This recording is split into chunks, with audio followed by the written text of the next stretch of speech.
Welcome to Achievers Academy, and today the topic is mole concept.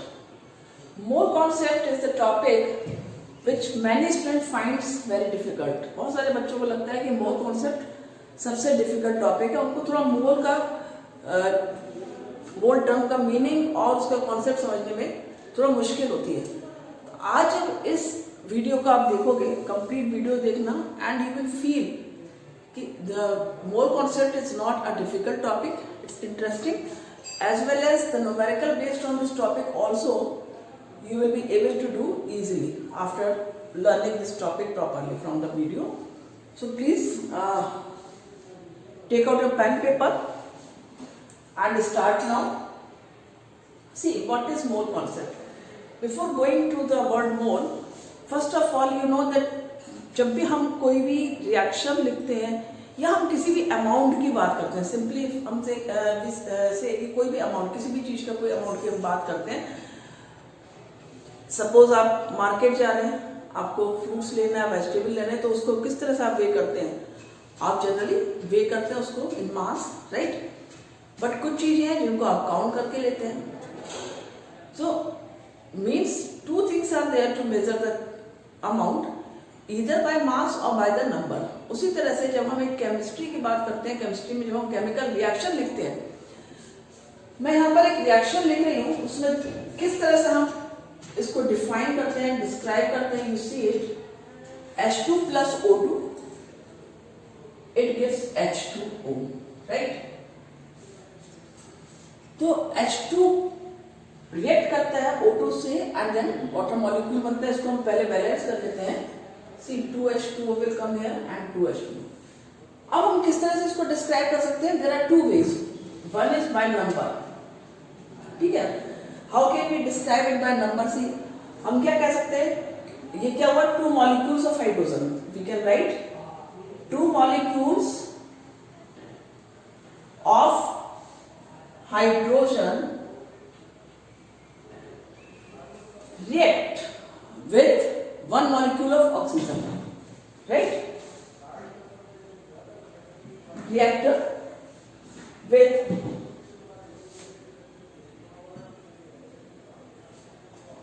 one molecule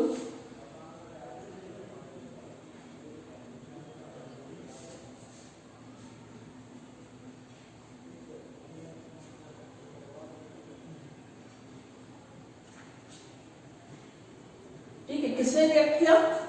hydrogen के दो molecules ने oxygen के एक molecule से रिएक्ट किया और क्या बना आपका? Two molecules of water. It gives two molecules of water, right. ये तो बात है कि हमने इसको नंबर से डिस्क्राइब किया. अब हम इसको नंबर की जगह यदि हम इसको मास से डिफाइन करते हैं तो हम किस तरह से डिस्क्राइब करेंगे इस रिएक्शन को? सी, अब यहाँ पर हम देखेंगे कि कितना मास हाइड्रोजन का है, कितना ऑक्सीजन का है, और जब दोनों रिएक्ट कर रहे हैं तो कितना मास हमारा वाटर मॉलिक्यूल का है, right. So see, you know that hydrogen का मास कितना होता है? 1 unit. So 1 unit multiply by 4 unit of hydrogen, right. हम बात कर रहे हैं मास की. 4 unit of hydrogen react with mass of oxygen is 16 unit, or 16 unit means 16 multiplied 2 is 32. With 32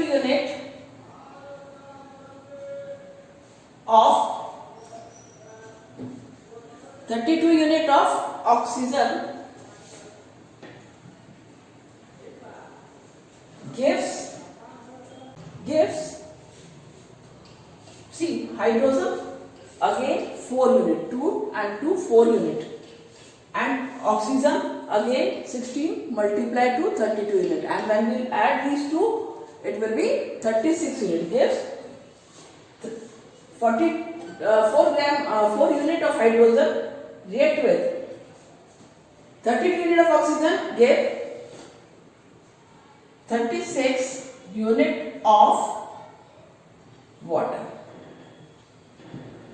तो दो तरीके हैं किसी भी अमाउंट को डिस्क्राइब करने के, उसको समझने के, उसको मेजर करने के। या तो हम नंबर की बात करते हैं या हम मास की बात करते हैं, ठीक है। अब हम जब केमिस्ट्री की बात करते हैं तो नंबर से करना कितना आसान है।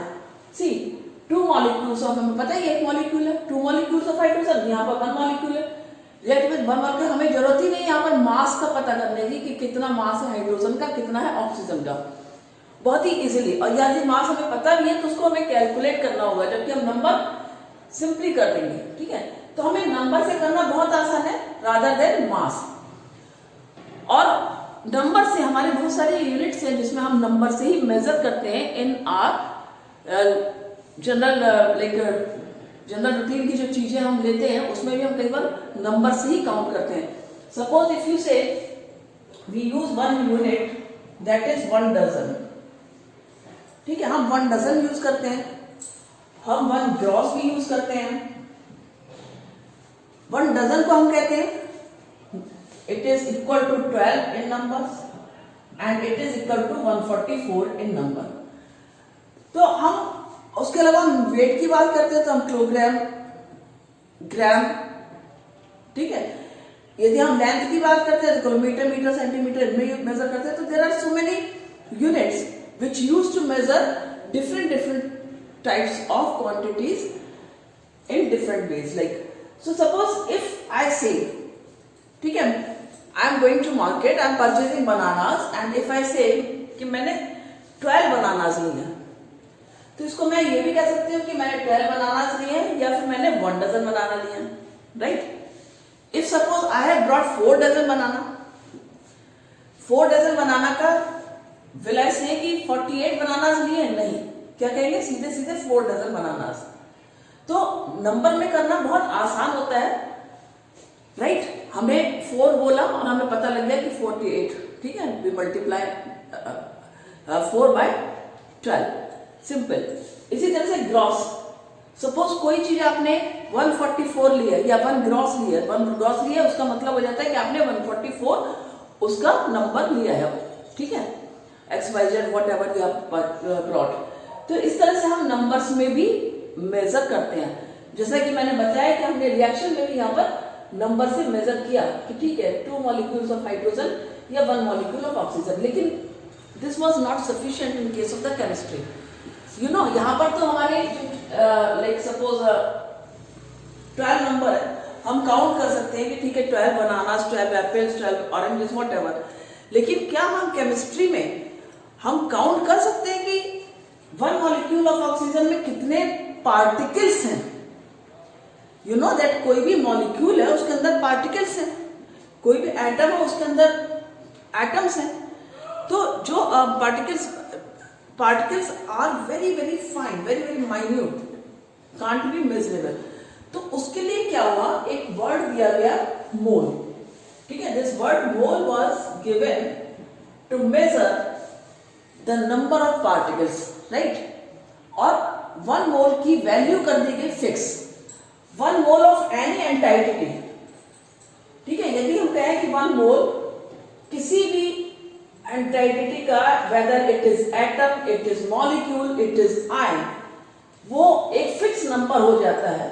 सपोज जैसे 1 डजन 12 होता है, किसी भी चीज को हम लेंगे 12 आएगा, उसी तरह 1 मोल किसके बराबर हो जाता है, 1 mole is equal to 6.022 into 10⁻23। ये एक नंबर दिया गया, इस नंबर को हम एवोगैड्रो कांस्टेंट बोलते हैं और इसको Na से रिप्रेजेंट करते हैं, ठीक है ना। It is Avogadro's constant. ये एक ऐसा नंबर है जो हमेशा कांस्टेंट रहता है। अब ये नंबर हम किसी भी चीज की बात करेंगे, यदि हम कहेंगे 1 मोल ऑफ कार्बन, उसमें कितने पार्टिकल्स है, कितने एटम्स है, 1 mole of carbon atom, how many atoms are there, तो 6.022 इंटू 10⁻23।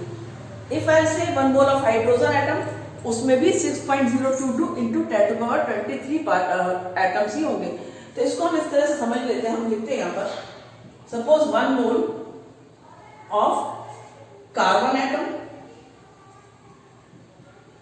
कितने पार्टिकल्स होंगे, कितने एटम्स होंगे इसके अंदर, 6.022 मल्टीप्लाई 10⁻23 एटम्स ऑफ कार्बन, ठीक है, इसको यहां से ये आपको याद रखना है, atoms of carbon.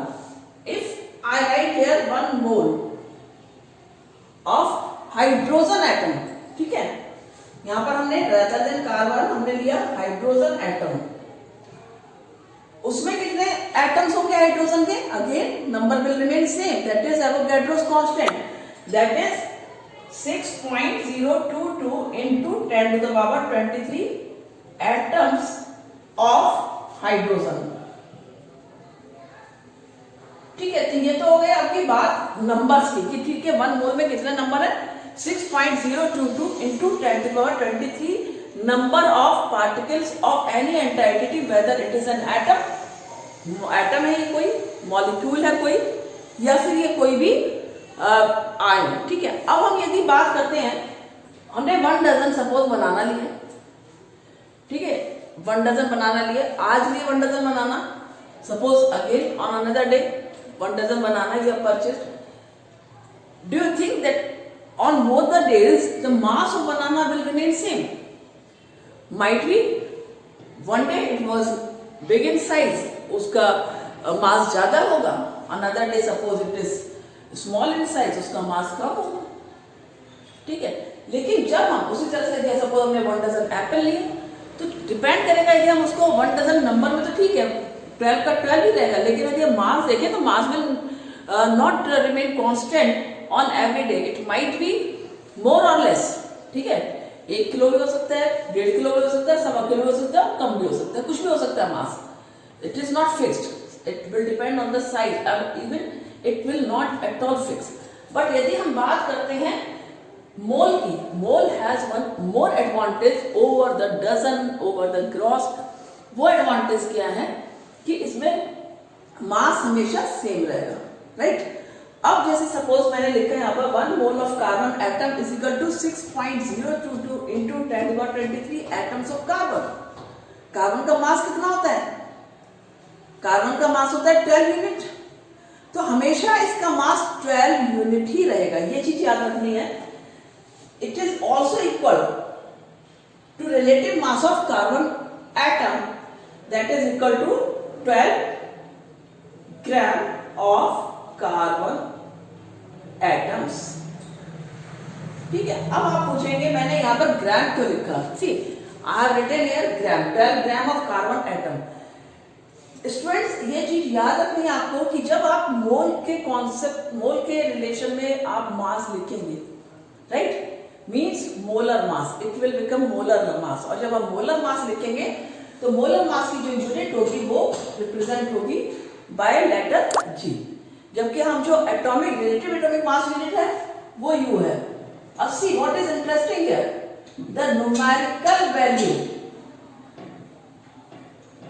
Numerical value will remain same in both the cases. दोनों केसेस में जो न्यूमेरिकल वैल्यू है वो सेम रहेगी, लेकिन जो यूनिट का डिनोट करने का जो लेटर है दैट विल बी चेंज. आप जब सिंपली कहोगे mass of carbon atom, you will write 12 unit, but when you will write in molar mass, it will be 12 gram. In the same way, 1 mole of hydrogen atom is equal to 6.022 into 10 to the power 23 atoms of hydrogen. और हम देखते हैं कि equal किसके, ये मास में भी equal है किसके? Relative mass of hydrogen. Relative mass of hydrogen क्या होता है? 1 यूनिट. तो यहां पर क्या हो जाएगा? 1 ग्राम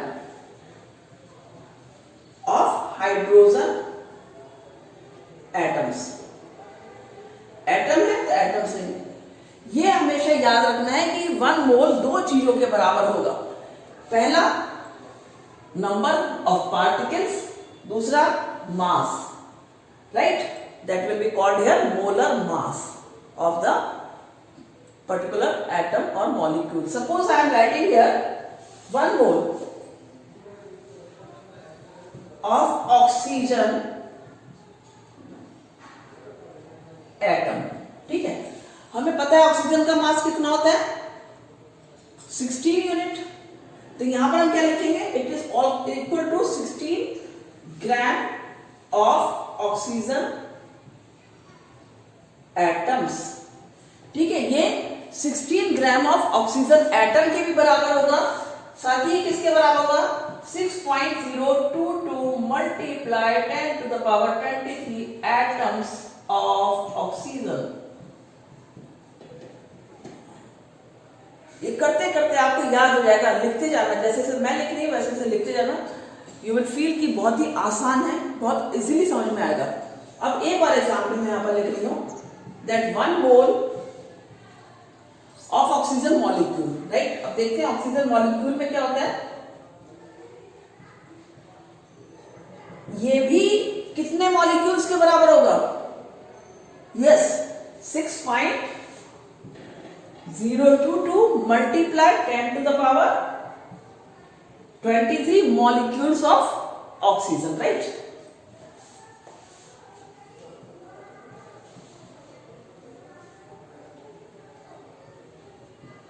And on the other hand, it is also equal to the mass of oxygen molecule. mass कितना है ऑक्सीजन मॉलिक्यूल का, यदि हम रिलेटिव मास की बात करते हैं, रिलेटिव मॉलिक्यूलर मास की, दैट इज 32 ग्राम यूनिट। तो यहां पर क्या लिखेंगे, मोलर मास की बात कर रहे हैं, it will be 32 gram of oxygen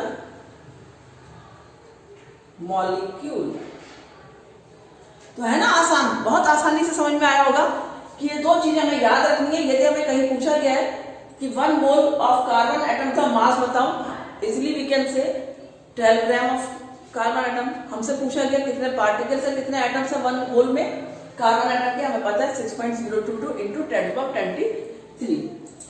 उसी के साथ में हम एक चीज और इसको इस तरह से भी लिख सकते हो और याद रखना है इसको कि हम 1 मोल ऑफ एनी एंटाइटी, उसमें चाहे आपका कुछ भी है, एक यहां पर इस तरह से लिखकर देख लेना, याद रहेगा हमेशा, 1 mole of any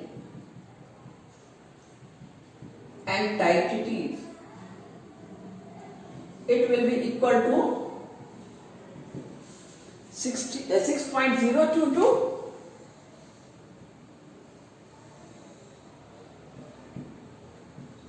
multiply 10 to the power 23 particles of that entity, as well as it will be equal to molar mass of that substance.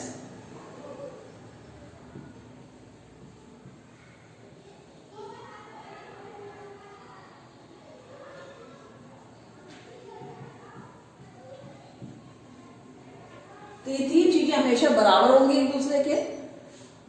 मुझे लगता है पूरी तरह से आपको समझ में आ गया होगा ये टॉपिक। अब यदि कहीं पर कोई क्वेरी है, please ask in the comment box, right.